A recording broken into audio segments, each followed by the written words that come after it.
ಆಕಾಶವಾಣಿ ವಿಶ್ವ ಅಂಚೆ ದಿನ ಹಾಗೂ ಅಂಚೆ ಸಪ್ತಾಹದ ಸಂದರ್ಭದಲ್ಲಿ ಕಲಬುರಗಿ ಅಂಚೆ ವಿಭಾಗೀಯ ಕಚೇರಿ ಅಂಚೆ ನಿರೀಕ್ಷಕರಾದ ಮಲ್ಲಿಕಾರ್ಜುನ್ ಕಲ್ಚಟ್ಟಿ ಅವರಿಂದ ಭಾಷಣ.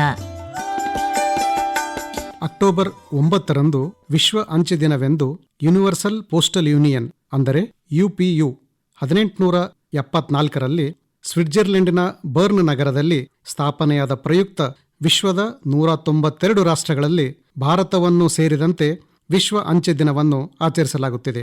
ಈ ವರ್ಷವೂ ಸಹ ದಿನಾಂಕ 7-10-2024ರಿಂದ ದಿನಾಂಕ 11-10-2024ರವರೆಗೆ ಅಂಚೆ ಸಪ್ತಾಹವನ್ನು ಆಚರಿಸಲಾಗುತ್ತಿದೆ.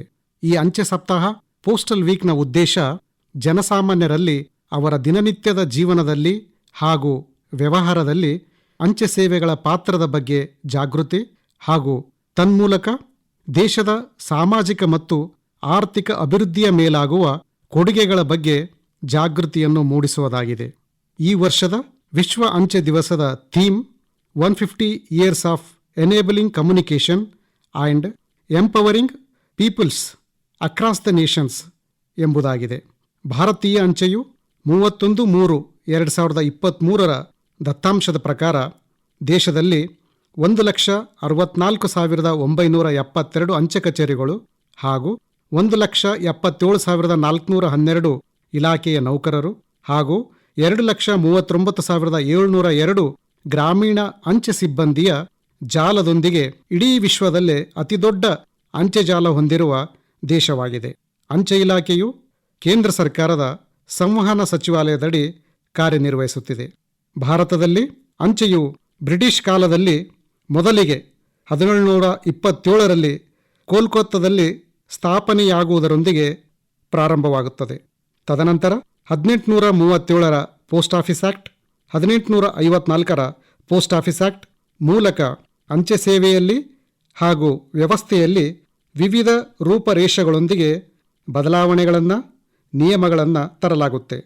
ಸ್ವಾತಂತ್ರ್ಯ ನಂತರ ಇತ್ತೀಚೆಗೆ ಡಿಸೆಂಬರ್ 24, 2023ರಲ್ಲಿ ರಾಷ್ಟ್ರಪತಿಗಳ ಅಂಗೀಕಾರದೊಂದಿಗೆ ಪೋಸ್ಟ್ ಆಫೀಸ್ ಆಕ್ಟ್ 2023 ಸಹ ಜಾರಿಗೆ ಬಂದಿದೆ.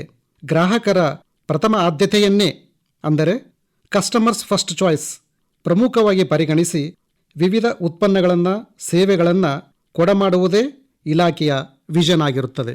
ಆಡಳಿತಾತ್ಮಕ ಅನುಕೂಲಕ್ಕಾಗಿ ಇಂದು ದೇಶದಲ್ಲಿ 23 ಅಂಚೆ ವೃತ್ತಗಳನ್ನು ಹಾಗೂ ಸೇನೆಯ ಅಂಚೆ ಸೇವೆಯ ಅನುಕೂಲಕ್ಕಾಗಿ ಆರ್ಮಿ ಪೋಸ್ಟಲ್ ಸರ್ವಿಸ್ ಸಹ ಕಾರ್ಯನಿರ್ವಹಿಸುತ್ತಿವೆ. ಅಂಚೆ ಇಲಾಖೆಯು ನಾಗರಿಕಾಗಿ ಪ್ರಮುಖ ಸೇವೆಗಳಾಗಿ ಪತ್ರಗಳ ಪಾರ್ಸಲ್ಗಳ ಬುಕಿಂಗ್ ಹಾಗೂ ಬಟವಡೆ, ಹಣವನ್ನು ಇಎಂಒ ಮೂಲಕ ವಿತರಿಸುವುದು, ಸಣ್ಣ ಉಳಿತಾಯ ಖಾತೆಗಳಲ್ಲಿ ಜಮಾ ಹಾಗೂ ಹಿಂಪಡೆಯುವಿಕೆ, ಅಂಚೆ ಜೀವ ವಿಮೆಯನ್ನು ಕಾಣಬಹುದು. ಇದಲ್ಲದೆ ಗ್ರಾಹಕ ಕೇಂದ್ರಿತ ಸೇವೆಗಳಾಗಿ ಪೋಸ್ಟ್ ಆಫೀಸ್ ಪಾಸ್ಪೋರ್ಟ್ ಸೇವಾ ಕೇಂದ್ರಗಳು, ಆಧಾರ್ ಅಪ್ಡೇಷನ್ ಹಾಗೂ ನೋಂದಣಿ ಕೇಂದ್ರಗಳು, railway ticket booking, post office common service centre, e products ಮತ್ತು ಸೇವೆಗಳು, ಡಿಜಿಟಲ್ ಜೀವನ ಪ್ರಮಾಣ ಪತ್ರ, retail post, sovereign gold bond ಮೊದಲಾದವುಗಳ ಮೂಲಕ ಜನಸಾಮಾನ್ಯರಿಗೆ ವಿವಿಧ ವಯೋಮಾನದವರಿಗೆ ಹಳ್ಳಿಯಿಂದ ದಿಲ್ಲಿಯವರೆಗೂ ವಿವಿಧ ಸೇವೆಗಳನ್ನು ನೀಡುತ್ತಿದೆ. ದೇಶದಲ್ಲಿ ವಾಣಿಜ್ಯ ರಫ್ತನ್ನು ಅಂದರೆ ಇ ಕಾಮರ್ಸ್ ಹೆಚ್ಚಿಸುವ ಸಲುವಾಗಿ ದೇಶಾದ್ಯಂತ 1,013 ಡಾಕ್ಘರ್ ನಿರ್ಯಾತ ಕೇಂದ್ರಗಳನ್ನು ಕೇಂದ್ರ ಸರ್ಕಾರ ಆರಂಭಿಸಿದೆ. ಸಣ್ಣ ಉದ್ದಿಮೆದಾರರಿಗೆ, ವ್ಯಾಪಾರಸ್ಥರಿಗೆ, ಸ್ವಸಹಾಯ ಗುಂಪುಗಳಿಗೆ ತಮ್ಮ ಉತ್ಪನ್ನಗಳನ್ನು ಜಗತ್ತಿನಾದ್ಯಂತ ರಫ್ತು ಮಾಡಲು ಸುಲಭವಾದ ಹಾಗೂ ಸರಳವಾದ ವ್ಯವಸ್ಥೆ ಇದಾಗಿದೆ. ಬದಲಾದ ತಂತ್ರಜ್ಞಾನ ಹಾಗೂ ವಿದ್ಯಮಾನಗಳೊಂದಿಗೆ ಇಂದು ಅಂಚೆ ಇಲಾಖೆಯೂ ಸಹ ತನ್ನ ಸಣ್ಣ ಉಳಿತಾಯ ಗ್ರಾಹಕರಿಗಾಗಿ ಕೋರ್ ಬ್ಯಾಂಕಿಂಗ್ ವ್ಯವಸ್ಥೆಯನ್ನು ಜಾರಿಗೆ ತಂದಿದ್ದು, ತನ್ಮೂಲಕ mobile banking, net banking, ECS ಸೇವೆ, ಎಟಿಎಂ, ಇ ಪಾಸ್ಬುಕ್ ಫೆಸಿಲಿಟಿ ಸೇವೆಗಳನ್ನು ಸಹ ಗ್ರಾಹಕರಿಗೆ ನೀಡುತ್ತಿದೆ. ಹಾಗೂ ಅಂಚೆ ಉಳಿತಾಯ ಖಾತೆದಾರರು ಪ್ರಧಾನಮಂತ್ರಿ ಜನಸುರಕ್ಷಾ ಸೇವೆಗಳನ್ನು ಹಾಗೂ ನೇರ ನಗದು ವರ್ಗಾವಣೆ ಅಂದರೆ ಡಿಬಿಟಿಯ ಮೂಲಕ ಕೇಂದ್ರ ಹಾಗೂ ರಾಜ್ಯ ಸರ್ಕಾರದ ಅನೇಕ ಯೋಜನೆಗಳ ಹಣವನ್ನು ಸರಳವಾಗಿ ಅಂಚೆ ಕಚೇರಿಯ ಮೂಲಕ ಪಡೆಯಬಹುದು. ಇದಲ್ಲದೆ ಅಂಚೆ ಚೀಟಿ ಸಂಗ್ರಹಣೆ ಹಾಗೂ ಅಧ್ಯಯನವನ್ನು ಫಿಲಾಟಲಿ ಎಂಬ ಹವ್ಯಾಸದ ಮೂಲಕ ದೇಶದ ಪ್ರಪಂಚದ ಜ್ಞಾನವನ್ನು ಸಹ ಪಡೆಯಬಹುದು. ಮಹಿಳಾ ಸಬಲೀಕರಣ ಹಾಗೂ ಸಶಕ್ತೀಕರಣದ ಭಾಗವಾಗಿ ಆರಂಭವಾದ ಸುಕನ್ಯಾ ಸಮೃದ್ಧಿ ಯೋಜನೆ ಹಾಗೂ ಮಹಿಳಾ ಸಮ್ಮಾನ್ ಉಳಿತಾಯ ಪತ್ರಗಳು ದೇಶದಲ್ಲಿ ಹೆಚ್ಚಿನ ಜನಪ್ರಿಯತೆ ಹಾಗೂ ಗ್ರಾಹಕರ ಮನ್ನಣೆಯನ್ನ ಪಡೆದಿವೆ. ಇದಕ್ಕೆ ಸಾಕ್ಷಿ ಎಂಬಂತೆ ಮಾರ್ಚ್ 31, 2023 ದತ್ತಾಂಶದ ಪ್ರಕಾರ 3,23,00,000 ಸುಕನ್ಯಾ ಸಮೃದ್ಧಿ ಖಾತೆಗಳು ಹಾಗೂ 26,70,000 ಮಹಿಳಾ ಸಮ್ಮಾನ್ ಉಳಿತಾಯ ಪತ್ರಗಳು ಗ್ರಾಹಕರು ತೆರೆದಿರುತ್ತಾರೆ. ಇಂದಿನ ಡಿಜಿಟಲ್ ಜಮಾನ ಮತ್ತು ಆಧುನಿಕತೆಯ ಭರವಸೆಯಾಗಿ ದಿನಾಂಕ 1/9/2018 ಪ್ರಾರಂಭವಾದ ಇಂಡಿಯಾ ಪೋಸ್ಟ್ ಪೇಮೆಂಟ್ ಬ್ಯಾಂಕ್ ಇದೊಂದು ಕಾಗದರಹಿತ ಬ್ಯಾಂಕಿಂಗ್ ಆಗಿದ್ದು, ಸರಳ ಹಾಗೂ ವೈವಿಧ್ಯಮಯ ಹಲವು ಬಗೆಯ ವಿನೂತನ ವಿಶಿಷ್ಟ ಸೇವೆಗಳಾದ Aadhaar enabled payment system, digital ಜೀವನ ಪ್ರಮಾಣ ಪತ್ರ, ಬಾಲ್ ಆಧಾರ್ ನೋಂದಣಿ, ಆಧಾರ್ಗೆ ಮೊಬೈಲ್ ನಂಬರನ್ನು ಅಪ್ಡೇಟ್ ಮಾಡುವುದು, ನೆಫ್ಟ್, RTGS, IMPS ಸೇವೆಗಳು, ಸಮೂಹ ಅಪಘಾತ ಸುರಕ್ಷಾ ಪಾಲಿಸಿ, ಡೋರ್ ಸ್ಟೆಪ್ ಬ್ಯಾಂಕಿಂಗ್ ಹಾಗೂ IPPB ಆ್ಯಪ್ ಮೂಲಕ ದಿನದ ಯಾವುದೇ ವೇಳೆಯಲ್ಲಾದರೂ ಸುಕನ್ಯಾ ಸಮೃದ್ಧಿ, PPF ಖಾತೆ, RD ಖಾತೆಗಳಿಗೆ ಜಮಾ ಮಾಡುವಂಥ ವ್ಯವಸ್ಥೆ ಹಾಗೂ ಅಂಚೆ ಜೀವ ವಿಮೆಯನ್ನು ಪಾವತಿಸಬಹುದು. ಇದಲ್ಲದೆ Dak pay, merchant QR card ಒದಗಿಸುವಿಕೆ ಹಾಗೂ ಇಂತಹ ಹಲವು ಸೇವೆಗಳಿಂದ ಉತ್ಪನ್ನಗಳಿಂದ ಜನಮಾನಸಕ್ಕೆ ಹತ್ತಿರವಾಗಿದ್ದು, ಇಂದು ಇಂಡಿಯಾ ಪೋಸ್ಟ್ ಪೇಮೆಂಟ್ ಬ್ಯಾಂಕಿನಲ್ಲಿ 10 ಕೋಟಿ ಗ್ರಾಹಕರನ್ನ ಹೊಂದಿದೆ ಹಾಗೂ ವಾರ್ಷಿಕವಾಗಿ ಸಾವಿರಾರು ಕೋಟಿ ವ್ಯವಹಾರವನ್ನು ಸಹ ನಿಭಾಯಿಸುತ್ತಿದೆ. ದಿನೇ ದಿನೇ ಬದಲಾಗುತ್ತಿರುವ ತಂತ್ರಜ್ಞಾನ, ಆರ್ಟಿಫಿಷಿಯಲ್ ಇಂಟೆಲಿಜೆನ್ಸ್, ರೋಬೋಟ್ ತಂತ್ರಜ್ಞಾನದ ಈ ದಿನಮಾನಗಳಲ್ಲಿ ಅಂಚೆ ಇಲಾಖೆಯೂ ಸಹ ಡಿಜಿಪಿನ್ ಎಂಬ ಜಿಯೋ ಕೋಡೆಡ್ ವಿಳಾಸದ ವ್ಯವಸ್ಥೆ ಹಾಗೂ IT 2.0 ಮೂಲಕ ಇಲಾಖೆಯ ತಂತ್ರಜ್ಞಾನದ ಸೇವೆಗಳ ಉನ್ನತೀಕರಣ ಭರದಿಂದ ವಿವಿಧ ಹಂತಗಳಲ್ಲಿ ಸಾಗುತ್ತಿದೆ. ಅದಕ್ಕೆ ಪೂರಕವಾಗಿ ಸಿಬ್ಬಂದಿಗಳಿಗೆ ಡಾಕ್ ಕರ್ಮಯೋಗಿ ಮತ್ತು ಐಗಾಟ್ ಎಂಬ ವೆಬ್ ಪ್ಲಾಟ್ಫಾರ್ಮ್ ಮೂಲಕ ಕೌಶಲ್ಯಗಳಿಕೆ, ಜ್ಞಾನವೃದ್ಧಿ, ಮನೋಭಾವ ಹಾಗೂ ಸಿಬ್ಬಂದಿಗಳ ಸಾಮಾಜಿಕ ವರ್ತನೆಗಳ ಬದಲಾವಣೆಯನ್ನು ತರುವುದರ ಮೂಲಕ ಮಾನವೀಯ ಸ್ಪರ್ಶತೆಯೊಂದಿಗೆ ಗ್ರಾಹಕರ ಸೇವೆ ನೀಡುವುದೇ ಇಲಾಖೆಯ ಉದ್ದೇಶವಾಗಿದೆ. ಡಾಕ್ ಸೇವಾ ಜನಸೇವಾ ಎಂಬ ಇತ್ತೀಚಿನ ಅಡಿಬರಹದ ಸಮ್ಮಿಳಿತವಾಗಿ ಹೇಳುವುದಾದರೆ, ಅಂಚೆ ಇಲಾಖೆಯು ಈ ಸುದೀರ್ಘ 150 ವರ್ಷಗಳಿಂದ ದೇಶದ ಸಂವಹನ ವ್ಯವಸ್ಥೆಯ ಬೆನ್ನೆಲುಬಾಗಿದ್ದು, ಫೈನಾನ್ಷಿಯಲ್ ಇನ್ಕ್ಲೂಷನ್ ಅಂದರೆ ಆರ್ಥಿಕ ಸೇರ್ಪಡೆಯ ಮೂಲಕ ಹಳ್ಳಿಗಳು ಹಾಗೂ ಹಳ್ಳಿಯಿಂದ ದಿಲ್ಲಿಯವರೆಗೂ ಈ ಒಂದು ಕೆಲಸವನ್ನು ಮಾಡುವುದರ ಮೂಲಕ ದೇಶದ ಸಾಮಾಜಿಕ ಮತ್ತು ಆರ್ಥಿಕ ಅಭಿವೃದ್ಧಿಯಲ್ಲಿ ಪ್ರಮುಖ ಪಾತ್ರವನ್ನು ನಿರ್ವಹಿಸುತ್ತಿದೆ. ಈಗಾಗಲೇ ಅಂಚೆ ಸಪ್ತಾಹ ಆರಂಭವಾಗಿದ್ದು, ದಿನಾಂಕ 7/10/2024 ಮೇಲ್ಸ್ ಮತ್ತು ಪಾರ್ಸಲ್ ಡೇ ಎಂದು ಆಚರಿಸಲಾಗಿದೆ. ಈ ದಿವಸದಂದು ಕಸ್ಟಮರ್ ಮೀಟ್ ಎಂದು BNPL ಗ್ರಾಹಕರಿಗಾಗಿ ಅಂದರೆ ಬುಕ್ ನೌ ಪೇ ಲೇಟರ್ ಗ್ರಾಹಕರಿಗಾಗಿ ಏರ್ಪಡಿಸಲಾಗಿತ್ತು. ಈ ಒಂದು ಸಂವಾದದಲ್ಲಿ BNPL ಕಸ್ಟಮರ್ ಅವರ ಒಂದು ಸೇವೆಗಳ ಬಗ್ಗೆ ಹಾಗೂ ಕುಂದುಕೊರತೆಗಳ ಬಗ್ಗೆ ಅಂಚೆ ಅಧೀಕ್ಷಕರು ಹಾಗೂ ಇತರ ಸಿಬ್ಬಂದಿಯವರು ಚರ್ಚೆಯನ್ನು ಮಾಡಿದರು.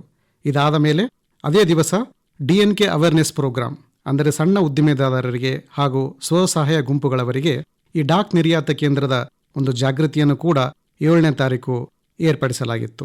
ಇದಾದ ಮೇಲೆ 8ನೇ ಅಕ್ಟೋಬರ್ ಅಂದು ಫಿಲಾಟಲಿ ಡೇಯನ್ನು ಆಚರಿಸಲಾಯಿತು. ಈ ದಿವಸ ಶಾಲಾ ಮಕ್ಕಳಿಗಾಗಿ ಡಾಯಿ ಆಕಾರ್ ಒಂದು ಪತ್ರ ಸ್ಪರ್ಧೆಯ ಬಗ್ಗೆ ಒಂದು ವಿಶೇಷ ಕಾರ್ಯಾಗಾರವನ್ನು ಏರ್ಪಡಿಸಲಾಗಿತ್ತು. ಈ ವರ್ಷದ ಒಂದು ವಿಷಯ ಏನೆಂದರೆ the joy of writing, importance of letters in a digital age.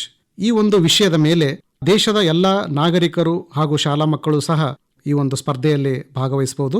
ಈ ಒಂದು ಸ್ಪರ್ಧೆಯ ಅವಧಿ ಸೆಪ್ಟೆಂಬರ್ 14, 2024 ಪ್ರಾರಂಭವಾಗಿದ್ದು 14 ಡಿಸೆಂಬರ್ 2024 ಇದೆ. ಇದರಲ್ಲಿ ಪ್ರಮುಖವಾಗಿ 2 ಕ್ಯಾಟಗರಿ ಬರ್ತವೆ. ಅಪ್ ಟು 18 ಇಯರ್ಸ್ 18 ವರ್ಷದ ಒಳಗಿನವರಿಗೆ ಹಾಗೂ 18 ವರ್ಷ ಮೇಲ್ಪಟ್ಟವರಿಗೆ. ಈ 18 ವರ್ಷ ಒಳಗಡೆ ಇರುವವರಲ್ಲಿ ಅಂತರ್ದೇಶೀಯ ಒಂದು ಕ್ಯಾಟಗರಿ 500 ಶಬ್ದಗಳಿಗೆ ಮೀರದಂತೆ ಬರೆಯಬೇಕು ಹಾಗೂ ಎನ್ವಲಪ್ ಕ್ಯಾಟಗರಿ ಅಂದರೆ A4 ಸೈಜ್ ಪೇಪರ್ನಲ್ಲಿ ಬರೆಯುವಂಥದ್ದು 1000 ಶಬ್ದಗಳಿಗೆ ಮೀರದಂತೆ ಈ ಒಂದು ಸ್ಪರ್ಧೆಯಲ್ಲಿ ತಮ್ಮ ಒಂದು ವಿಚಾರಗಳನ್ನು ಬರೀಬಹುದು. ಅಬೌವ್ 18 ಇಯರ್ಸ್ ಕ್ಯಾಟಗರಿಯಲ್ಲಿಯೂ ಸಹ ಇದೇ ಒಂದು ಮಾನದಂಡವಾಗಿದ್ದು, ಈ ಒಂದು ಸ್ಪರ್ಧೆಯಲ್ಲಿ ವಿಜೇತರಾದ ರಾಜ್ಯ ಮಟ್ಟದ ಅತಿ ಉತ್ತಮ 3 ಸ್ಪರ್ಧಾರ್ಥಿಗಳಿಗೆ ಪ್ರಥಮ ಬಹುಮಾನ 25,000, 2ನೇ ಬಹುಮಾನ 10,000 ಹಾಗೂ 3ನೇ ಬಹುಮಾನ 5,000 ನಿಗದಿಪಡಿಸಲಾಗಿದೆ. ಹಾಗೂ ರಾಷ್ಟ್ರ ಮಟ್ಟದಲ್ಲಿ ಆಯ್ಕೆಯಾದ 3 ಒಂದು ಸ್ಪರ್ಧಾಳುಗಳಿಗೆ ಪ್ರಥಮ ಬಹುಮಾನ 50,000, ದ್ವಿತೀಯ ಬಹುಮಾನ 25,000 ಹಾಗೂ ತೃತೀಯ ಬಹುಮಾನ 10,000 ಏರ್ಪಡಿಸಲಾಗಿದೆ. ಈ ಒಂದು ವಿಷಯಕ್ಕಾಗಿ ಹೆಚ್ಚಿನ ಮಾಹಿತಿಗಾಗಿ ತಾವು ಹತ್ತಿರದ ಅಂಚೆ ಕಚೇರಿಯನ್ನು ಸಂಪರ್ಕಿಸಬಹುದು.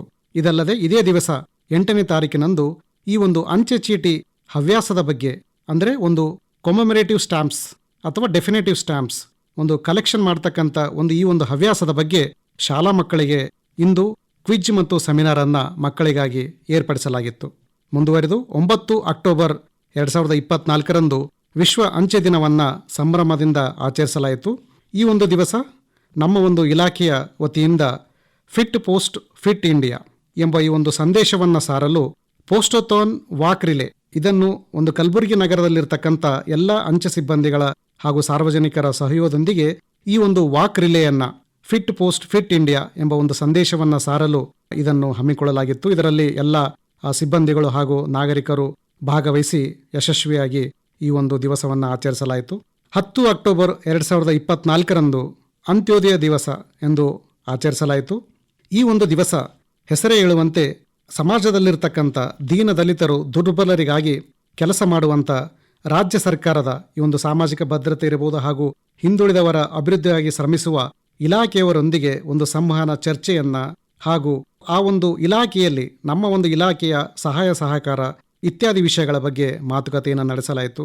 ಹಾಗೂ ಗ್ರಾಮಗಳಲ್ಲಿ ಆಧಾರ್ ಎನ್ರೋಲ್ಮೆಂಟ್ ಅಪ್ಡೇಟ್ ಕ್ಯಾಂಪ್ ಅನ್ನು ಸಹ ಗ್ರಾಮೀಣ ಭಾಗದಲ್ಲಿ ಅವರಿಗೆ ಒಂದು ಅನುಕೂಲವಾಗಲಿ ಎಂಬ ಉದ್ದೇಶದಿಂದ ಬಾಲ್ ಆಧಾರ್ ಮಾಡಿಸಿಕೊಳ್ಳೋದಾಗಿರ್ಬೋದು ಅಥವಾ ಆಧಾರ್ನಲ್ಲಿ ಮೊಬೈಲ್ ಸಂಖ್ಯೆಯನ್ನು ಬದಲಾಯಿಸುವುದು, ವಿಳಾಸವನ್ನು ಬದಲಾಯಿಸುವುದಾಗಿರ್ಬೋದು ಅಥವಾ ಆಧಾರ್ ಡಾಕ್ಯುಮೆಂಟ್ ಅಪ್ಡೇಷನ್ ಅಂದರೆ ಈಗಾಗಲೇ ಸರ್ಕಾರ ಹೊಸದಾಗಿ ಏನು ತಂದಿದೆ ಅಂದರೆ ಸುಮಾರು ನಾವು 10-12 ವರ್ಷಗಳಿಂದ ಏನು ಆಧಾರನ್ನು ನೋಂದಣಿಯನ್ನು ಮಾಡಿಸ್ಕೊಂಡಿರ್ತೀವಿ ಆ ಒಂದು ಆಧಾರ್ಗೆ ಸಪೋರ್ಟಿವ್ ಆಗಿ ಬೇರೆ ಒಂದು ಐಡೆಂಟಿಟಿ ಪ್ರೂಫ್ ಮತ್ತು ಅಡ್ರೆಸ್ ಪ್ರೂಫನ್ನು ಕೊಟ್ಟು ಅಪ್ಡೇಟ್ ಮಾಡಿಕೊಳ್ತಕ್ಕಂಥ ಆಧಾರ್ ಡಾಕ್ಯುಮೆಂಟ್ ವ್ಯವಸ್ಥೆ ಸಹ ಈ ಒಂದು ಕ್ಯಾಂಪ್ನಲ್ಲಿ ಮಾಡಲಾಗಿತ್ತು.